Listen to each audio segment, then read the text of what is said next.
இந்த குப்பைங்களுக்குள்ள ஒரு தங்கம் இருக்குன்னு சொன்னா நம்புவீங்களா?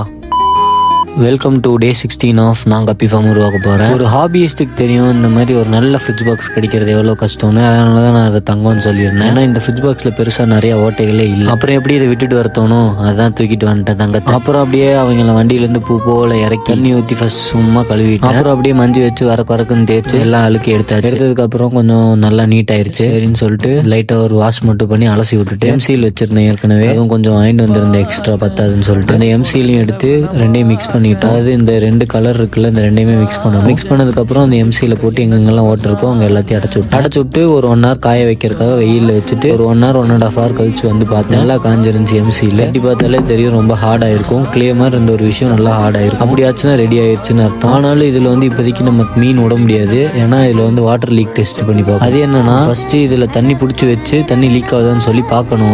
ஒரு நாள் ஆச்சும். சரின்னு சொல்லிட்டு மேலே போய் பார்த்தேன். எங்கே வைக்கலாம்னு பிளான் பண்ணேன். இதுக்கு ரெண்டுத்துக்கும் நடுவில் கொஞ்சம் கேப் இருந்துச்சு. அந்த கேப்ல ஒரே மாதிரி வைக்கலாம்னு சொல்லி பிளான் பண்ணேன். சரின்னு அதே மாதிரி டேங்க்ஸ் பண்ணிட்டு அதுல ஃபுல்லா தண்ணி ஆட் பண்ண ஆரம்பிச்சிட்டேன். தண்ணி ஆட் பண்ணி ஒரு குறிப்பிட்ட லெவல் நம்ம ஞாபகம் வச்சுக்கணும், இவ்வளவு லெவல் தான் விட்டுருக்கோம்னு சொல்லிட்டு அந்த லெவல்லேயே வச்சுட்டு இதுல பெனிஃபிஷியல் பாக்டீரியா சீக்கிரமே ஆட் ஆகிறதுக்காக நம்ம லிலி பிளான் நட்டு வச்ச டப்பாவை எடுத்து அதுலயே வச்சுட்டு கொஞ்சம் ஃப்ளோட்டிங் ஆல்கேவை ஆட் பண்ணிட்டு இந்த செட்டப் எப்படி இருக்குன்னு சொல்லி மறக்காம கமெண்ட்ல சொல்லிட்டு போங்க. அதே மாதிரி இந்த செட்டப்க்கு எவ்வளவு காஸ்ட் ஆச்சுன்னு நிறைய பேருக்கு டவுட் இருக்கும். அது தெரிஞ்சுக்கணும்னா பயோல என்னோட வாட்ஸ்அப் நம்பர் இருக்கும். அந்த நம்பருக்கு மெசேஜ் பண்ணுங்க, நான் உங்களுக்கு பிரைஸ் டீடைல் ஷேர் பண்றேன்.